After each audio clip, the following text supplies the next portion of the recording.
Welcome to Go for Side Effects. I'm your host, Kevin Sam. Y'all know my co-host, John. John, how you doing, buddy? Doing better, brother.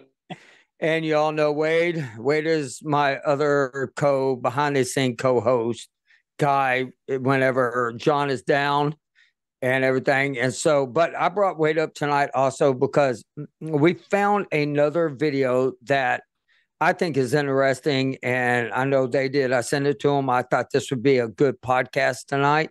So let's go ahead and let's get into the video, and then we'll discuss it after it's done. So it's about 5 minutes long. Here we go.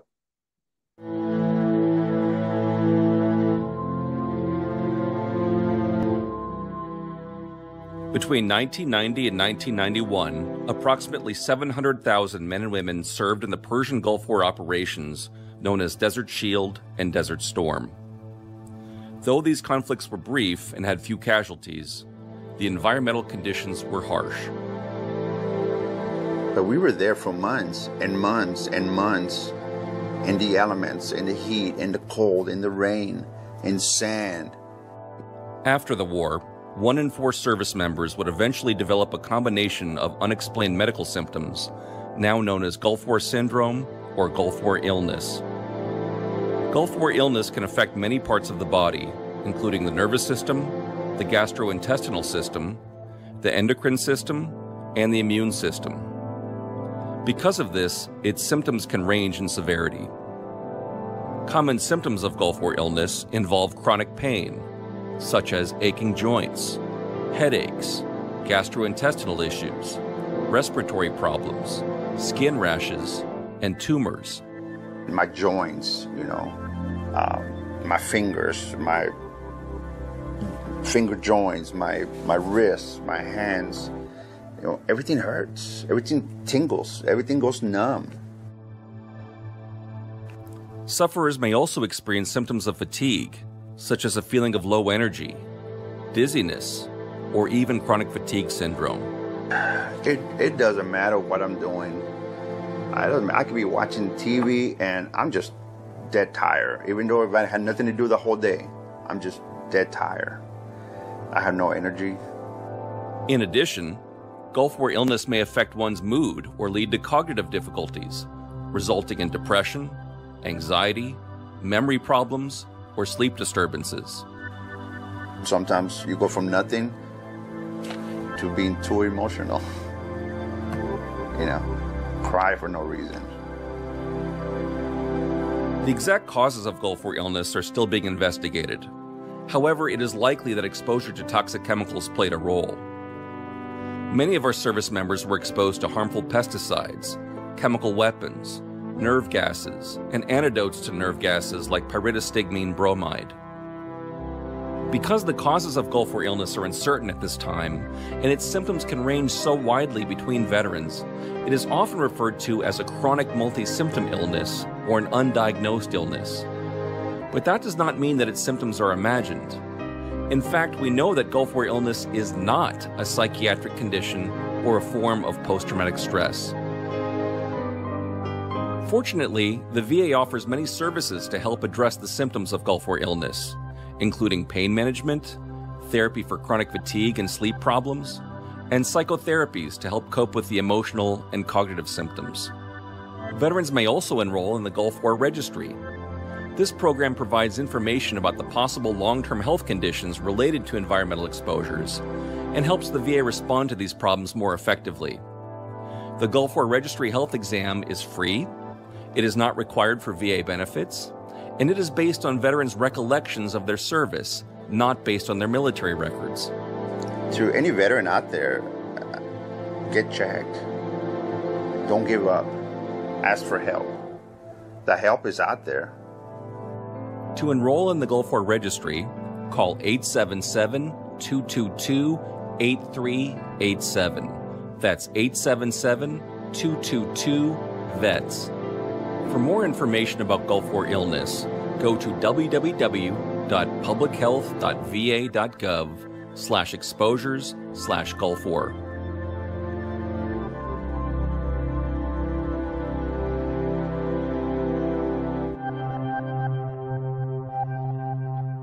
All right.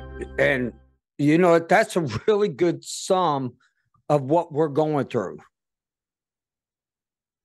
You know, and that's how I look at it. It's like, man, I was just going through videos and like, you know, I was like, I wonder if there's like any updates or anything. I came across that video. It's like, you know, because a lot of people ask us, what are the symptoms of Gulf War illness? There you go. And the other thing, if you didn't catch him, but did you notice when he was talking about his hands and joints, you know, and his tingling, and you know, because I have all that too, and then also about cry for no reason. I don't cry for no reason. You make me mad, I'll cry. You forget my medicine, I'll cry. You know, that's just how it goes. But what did y'all catch out of all that? Well, I just think it did a really good job of touching base on everything. Oftentimes we talk about each of us individually, what we're dealing with. And there is literally everything in our body at some point.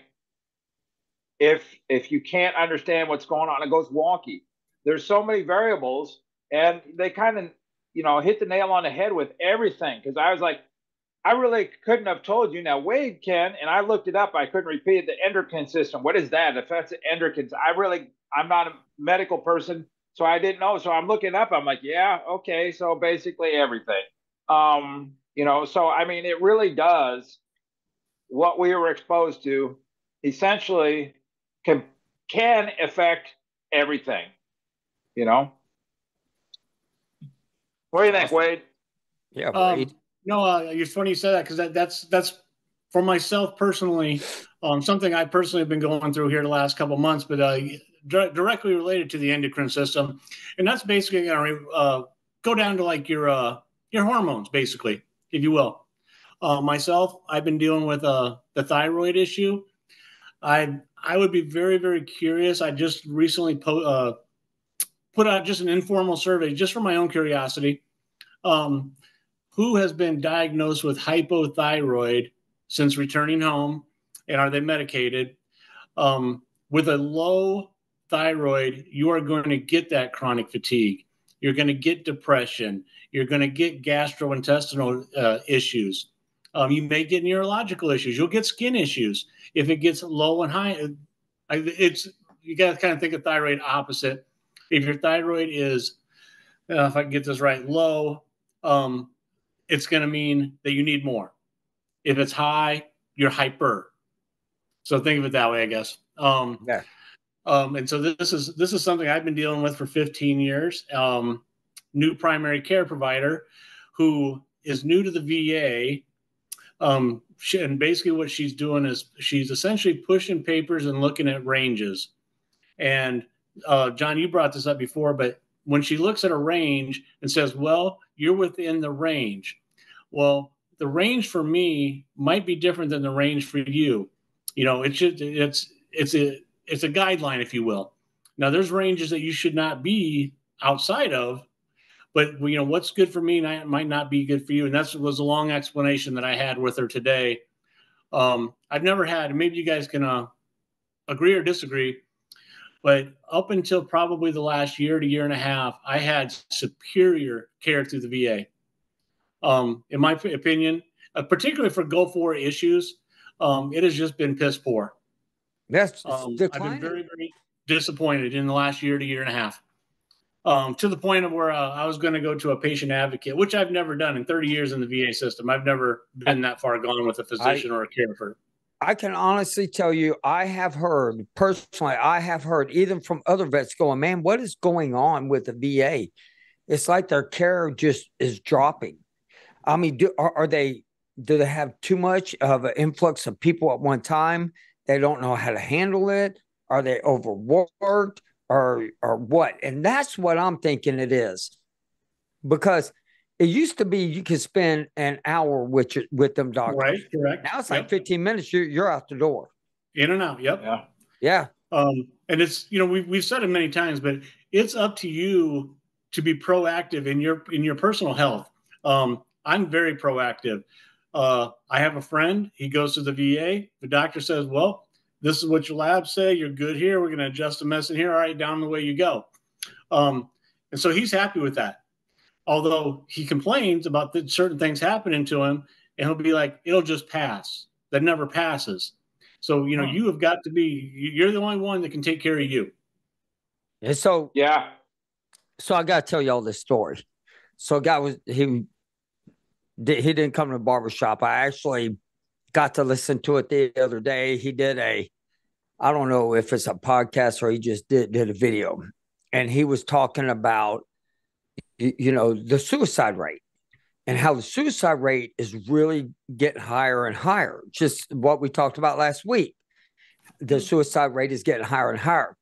So a guy was sitting there talking about the homeless veterans community. What do you think in the homeless community? What do you think the suicide rate there compared to the general population like us who isn't? Do you think it's higher than us or lower? That's a good question. I'm not sure. I can't even speculate. I would without thinking, I would think higher, but that's just not really thinking through it, because some homeless people are homeless somewhat to a degree of intention, because they don't want to deal with the VA. But on the flip side of the coin, you're living in a tent. So I'm thinking you just want life to end. I'd think it'd be higher, but that's just me. I mean, I don't know. He said he thinks it's lower. He said for two reasons. Number one is most of them guys don't go to the VA anymore. Number two, they don't have the headaches and the problems like we do, with the everyday life of going to work, getting stressed. And he was talking, he goes, a lot of them guys want to be homeless because they don't want to deal with the stress of life and the stress of other people and being told what to do. And I was like, you know what? It's a good concept, except for it's too damn hot in Texas to be homeless. And all right, I don't want anybody to be homeless. If they don't want to be homeless, I don't want anybody to be homeless. If they choose to be homeless, man, go to Hawaii, live on a beach. And, that's just how I look at it. But these guys on the street, they got places to go. They got shelter if they need it from the extreme heat or the extreme cold. Here in Texas, I know in most states they do. They got food pantries. They got a way of organizing it to where they go out and help the homeless vets out right now. And I think that them organizations are great. That just tells me that our government failed the homeless community with communicating with the homeless, and they failed the vets, the homeless vets. They failed them.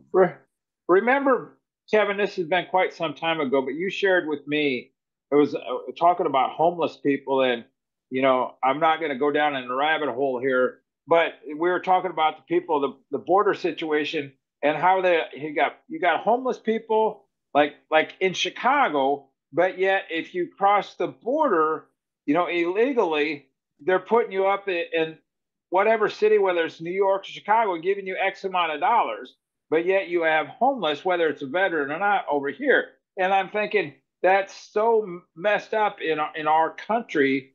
We people hear about the vets, and you'll get responses from most people on the positive side of things, typically about the vets. They care about the vets.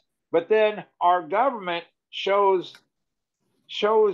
their cards when they're putting people up in hotels, but yet you have a veteran who's not. Now, if you went out in some bigger city and gathered up people that could prove they're a vet, not just holding up a cardboard piece of paper saying I'm a vet, hoping for money handouts, and then take them somewhere, are they going to choose to stay in a hotel, or say, no, I don't want to deal with that, I'll just live in my tent? Yeah, I don't know, because I know they can go down to the VA, any VA down there, and tell them they're a homeless vet, and they start helping them right then and there. I do know that, because matter of fact, I have a customer of mine, his son, ain't seen him. He does a storm vet, hasn't seen him for 25 years, and they just reconnected. They found him. He was homeless, living in a camper down in Galveston, off of Galveston Island.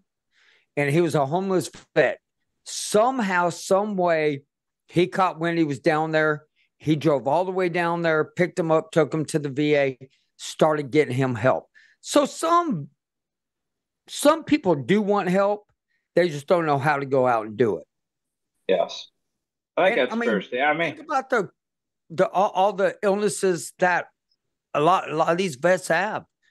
I don't know what it's like to have PTSD, or anything like that. It's the stuff that's going through the hair, along with joint pain, along with back pain. I mean, I seen the stuff y'all carry. Glad I didn't have to carry all that stuff. Just saying. But I mean, that puts a lot of stress on the body. Yeah. And yeah, the chronic fatigue is horrendous. That gentleman explained, I can be sitting there watching TV, and some people might think, well, you're watching TV, you're going to get tired. But if you don't have a good reason to be tired, I'm not talking you just drove your ass out of bed and sat in front of a TV and try to wake up drinking your coffee. I don't mean that kind of tired. I mean, you've been out doing something. Maybe you weren't busting your ass. Maybe you're just out having a regular day, and you sit down and you just get crazy tired for no apparent reason.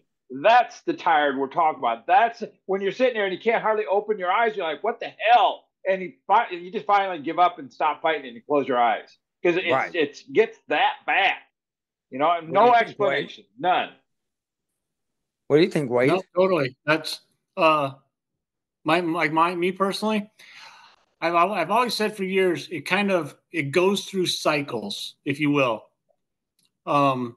Maybe 6 to 8 weeks I'm doing good, and then I'm going to have 2 to 4 weeks of bad, where that chronic fatigue, which that's what what I'll say is I'm coming out of, where come noon, 1 o'clock, I eat any kind of lunch, big, little, it doesn't matter. And I'm not a big eater. And I literally hit a physical fatigue wall where I just have to be forced to sit down, and John's right. I close my eyes, typically between 1 and 2 o'clock in the afternoon. It's not a habit. It's nothing I want to do. I try to force myself through it. Sometimes it works, sometimes it doesn't. But then eventually my body will come out of it, and I'm still fatigued, but I'm not at that point where I'm hitting a wall. And that's where I'm at. That's where I'm at today versus a month ago. It's the weirdest damn. It's even speaking with my doctor today. She went back and looked. She says it always seems like it's hitting in the same time of year, around the April-May timeframe is when my thyroid gets out of whack. And then, of course, the fatigue's going to kick in. So whether she's onto something or not, I don't know. But being from the civilian world, bringing to the VA, and I brought it up to her that I didn't expect for her to be knowledgeable on all the toxic exposures, anything that we've been through. But I did expect her to treat me for what was going on in my body, for my signs and symptoms. And I think maybe that made a little impact on her. You said cycling. My wife has told me, I think you're cycling again, which I always thought, oh, that's bullshit. And now you're saying you use that very same terminology. I'm like, son of a bitch. Maybe there's something to this. I think you're cycling too. Yeah. No, I really do. No, I'm just. Oh, I thought you were going down that. I thought you were just. No, I mean, serious. I could have. Dang it! You had the opening there. No, I blew it. But I will say this.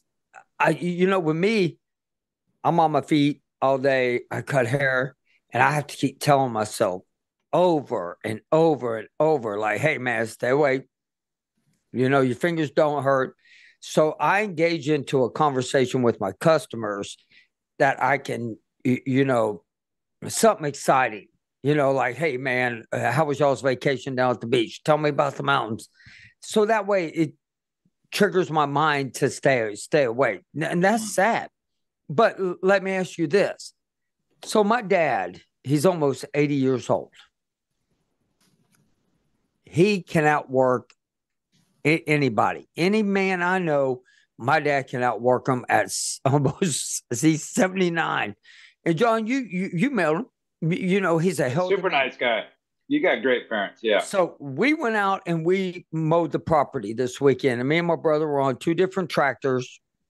I get done mowing. I had it was 95 degrees. Heat index was like 105. But I took a towel, big towel, soaked it in ice cold water, threw it on my head while I mowed. I drank water, everything. When I got off that tractor, I was throwing up. Oh, My head was spinning, and I'm over there going, how is it my dad didn't do anything I did to prevent from getting heat exhaustion, or my brother, nothing happened to them, but it was me. And even my brother was like, dude, you had that. I mean, the sun was not hitting me.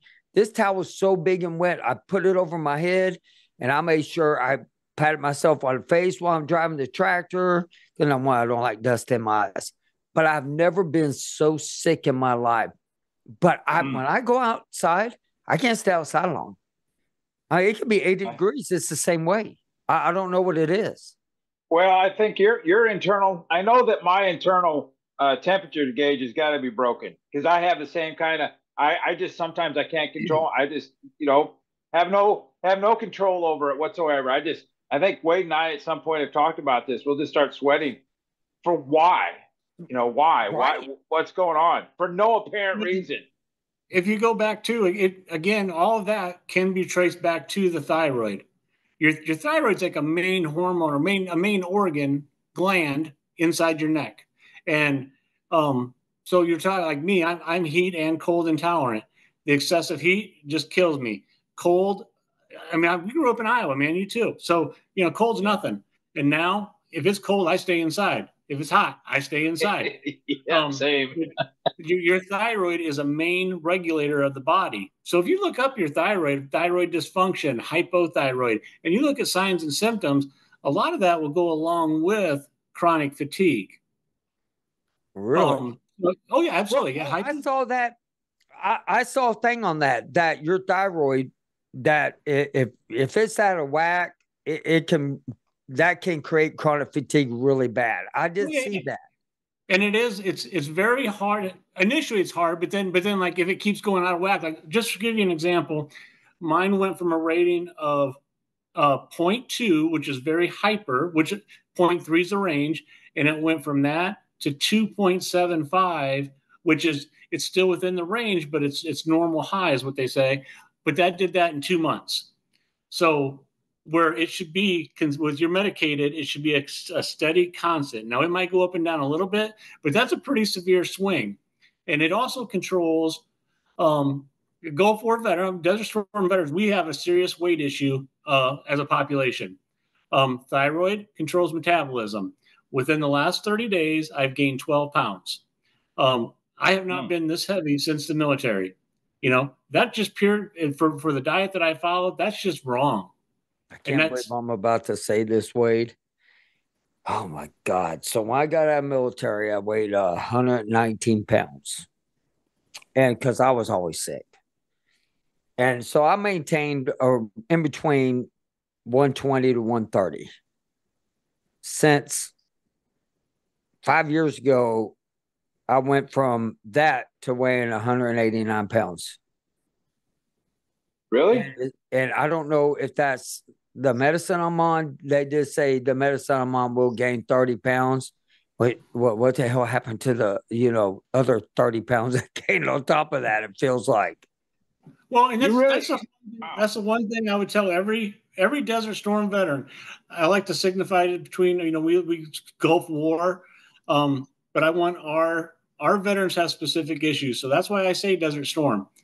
But that's one thing that if you have not had it checked, I would definitely recommend at your next physical, which they should be checking it, to ask them to test your thyroid just to see where you're at. I know the weight thing.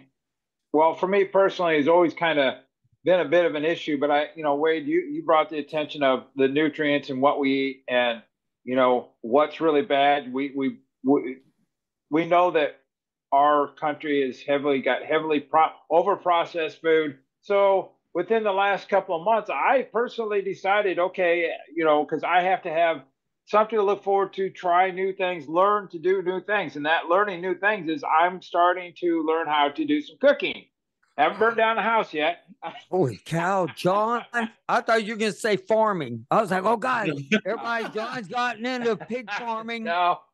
Oh, hell no. No, Yep. but I mean, the only reason, to be honest, to learning, so my wife doesn't have to have that burden. There's no good reason that I can't learn how to do that. So I'm learning how to do that. And aside from learning how to do it, I can, eat better, because I'm going to want to eat things that it's not processed. Yeah, the ingredient, some sort of it's going to be processed. It's hard to escape that. You can, but it takes a lot of due diligence, right? I just don't have that due diligence. I get a little lazy in that department. I'm just like, okay, the hell with it. Canned, whatever. Okay, it's terrible, but but cooking for myself to try and help maintain the weight, or maybe even lose some weight. So it's not for everybody, Well, Well, they're right. I mean, ever since the study in DC, which has been 7-8 months ago now, I have not had a single piece of fast food.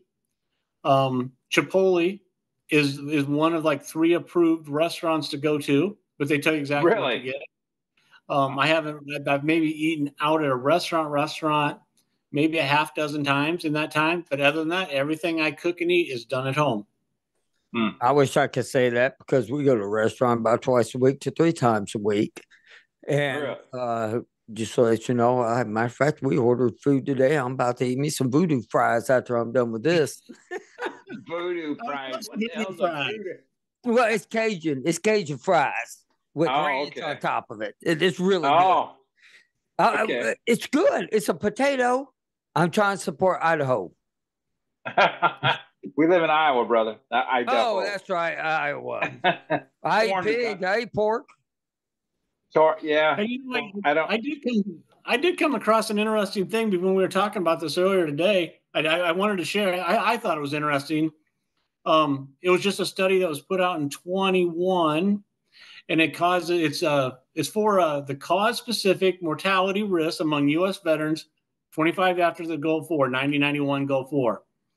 And basically, the reason of the study was to they're looking at the adverse health effects that we were exposed to versus other populations: deployed, non-deployed, veterans, non-veterans. I'm going to be 55 in a few months, so I'm kind of on the younger scale, I guess you would say, of Desert Storm veterans. I think he's about to give you some bad news. Well, no, this is actually good news, because anybody who's watching this, all the study aside, we'll get to break to the conclusion. There was no increased risk of disease mortality among veterans of the 1991 Gulf War. Really? Compared to other populations. Same numbers. Okay. You just feel like 10 times worse. Yeah, you might feel like shit, but you're not going to die. I shouldn't say you're not going to. We're all going to die. So, I mean, get that to your head. Yeah. Well, I guess that's good for everybody to know. If they did a study like that, but who did the study? It was not a VA study. I can tell you that. That's all I need to know. Don't tell me who did it. That's all I need to know. Yeah. As long as you didn't go, that was a VA. No, it's interesting, because, I mean, I've actually periodically kind of wondered that. I'm like, oh Jesus, how much?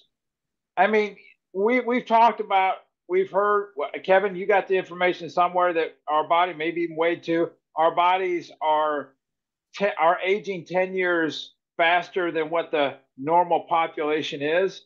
And Correct. I'm like, oh, son of a bitch. Okay. So, I mean, we kind of laugh. I don't know about y'all, but, you get down to bend over to pick something up, and you're laughing because of the pain on the way up or the way down. I don't laugh. You might laugh. I don't laugh. I bend over going, oh, my God. Oh, God, now I'm lightheaded. Son of a... But, I mean, the one thing about it, your mortality rate is better than John's cooking. Oh, right. Wow. Oh, man. Well, I mean, I'm just saying it. Just saying. Like, I don't know about y'all, but I know the Navy eats pretty good when we're out at sea. Well, anytime. But, them guys who cook there, Was that processed food, do you think? It had to be, right? Some The of it, eggs I'm were probably sure. processed. That you got? Yeah. I don't know. Didn't you guys go to port and restock a lot? Yeah, all the time. I bet you had more fresh food than you probably realized. I bet I'd have to agree with Wade. I would think it more fresh food. I mean, you're going to have some processed food. That's a little difficult to get completely away from, especially serving the masses of people. Were the MREs? MRAs are totally processed. Are they? Yeah. There's nothing natural in that. But my God, they are so good. No, they're not. The old Vietnam. I'm you are talking drugs. Vietnam, the Vietnam, like on our ship. I'm not kidding y'all. So, and all of our little boats that go down, they open up, they have MREs inside of them. Okay, to last you a few days. Well, we had to open them up because they were outdated. So we dropped them. Only, this is so sad, only half of them came up. The other half just ate to the damn bottom. So when we broke out the old MREs, they still had the Lucky cigarette, you know, you came with it. And a little thing of Tabasco, hot sauce. Wait a second. You had, you're talking, wait a second. The MRE. Of what generation? Of the Vietnam era. Oh, okay. This is how old the lifeboats were. So like your sea rat. This is the good stuff. And man, so we were like, you know, I wonder if these are good, you know, and of course they were like, go ahead, have them. We tried the cigarettes. Cigarettes were still good. No shit. The Tabasco sauce was still good. Really? Well, the Tabasco, does that shit ever go bad? I mean, I don't know, but meat, it does now because I'm sure they put shit in there. But the meatloaf, still good. Man, it was, I'm telling you, I was like, I don't know what these Army guys bitching about, but it's not bad. You ate a Vietnam era MR fucking E. Yep. Sorry, now I'm swearing. Really? I don't know. Wade, have you ever had a Vietnam era MRE? Yeah, I think it was. Don't call me. I think it was a pound cake. But what was the little can openers that everybody had? I still have one. M38 or I was gonna say, you had to have those for those for most of that. That's what they came in. Right. They were in there. You know, real MRE. P38. It was a P38. Yeah. But you know, regular MRE, you don't need that. But see, no, you just back then, them bags were not green like they are now. Them I don't know if they're green now or if they're tan. Now that we're saying this, I'm going to have to go to my local National Guard and ask them if they give it and open them up here while we're live. Sometime. Oh, we should do that. All of us should eat an MRE at the same time live. And he's like, bullshit, I ain't doing that. I'm going to do it just to see what today's men and women are eating compared to what I had. Yeah, and I'll tell you, it was an upgrade, and this was, I don't know, John probably remember, it had to be like 92-3 time frame when they actually started putting something in the MRE that you could warm it up with. Water. Water. Yeah. The water. Yeah. I've had them. No, it was a little device, something. You did something with it, but you could cook with it to warm up. But can you imagine, and I'm just going to give an example, hot dogs. They come in a pack. Now you open that pack, and there ain't nothing but slimy ass stuff stuck to the hot dog. And you can't warm them up. You're just going to sit there and eat your hot dog. Or your ham slice. I love me some ham slice now. But that's still had that jelly stuff all wrapped up in there. Oh, okay. All right. Y'all. Okay. I apologize then. I don't know. I still don't know. You know. I think what was the worst? I'm trying to think of the worst thing MREs, because we used to trade from, to me sometimes, because I have a big sweet tooth, it was all about what sweet did it come with? Did it come with M&Ms or did it come with, you know, the chocolate? The chocolate chip cake? Yeah. Oh, that was good. I like that one. That one was good. So what are you complaining about? You got dessert. That's one freaking item out of the bag of how many calories in one of them bags. We had like donuts in the morning, pancakes in the morning. Oh, for God's sake. Rice in the afternoon, rice in the evening. And beer at bedtime. Man, we did. No, we didn't. I wish. Man, give me a little stash of Jack Daniels. No. Oh, you guys All probably right. had it. Somebody had it. So I'm glad we got to talk about this. And you know what? But we're gonna do a podcast. Everybody just let everybody know. I think we should do a podcast on the MREs, all types of MREs. That would be really cool. Now I wonder, and I'm kind of curious. I honestly don't know the answer to this question. If the Navy's is different, I would think they're the same across whatever branch you're in. I would assume they're the same. I would think. Yeah, they're all the same. All right, guys. Well, you know what? We're coming to the end of the show. I want to thank each and everybody out there listening. And remember, go to Patreon, catch up on latest episodes, and especially catch up. You know, for $1 a month, you can see the after show shows, and we kind of have a little bit more fun in the after show shows where we can say whatever the hell we want without being censored. And if anybody has any questions, and y'all been really good at this, contact me at kevinsimon@goforcesideffects.com. And Wade and John, thank y'all for coming on. I'm glad we did this segment tonight, and we will see y'all next week. All right. Good night. Yep. See ya.